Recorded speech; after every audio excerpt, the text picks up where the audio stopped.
श्रीगौरी वक्त्रपद्मार्का श्रीविघ्नेशा गजानना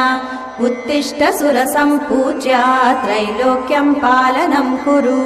श्रीगौरी वक्त्रपद्मार्का श्रीविघ्नेशा गजानना उत्तिष्ठ सुरसम्पूज्या त्रैलोक्यं पालनं कुरु उत्तिष्ठोत्तिष्ठ हेरम्बा उत्तिष्ठ गणनायका उत्तिष्ठ करुणापूर्णा भक्तानां भाग्यदायका उत्तिष्ठोत्तिष्ठ हेरम्बा उत्तिष्ठ गणनायका उत्तिष्ठ करुणापूर्णा भक्तानां भाग्यदायका श्रीयाकुवाहन शिवात्मज दिव्यगात्रा श्रीभिन्नदन्तधनुजान्तक सूक्ष्मनेत्रा सर्वार्ति दुःखशमना फणिराजसूत्रा देवा गणेश्वर विभो तव सुप्रभातम्।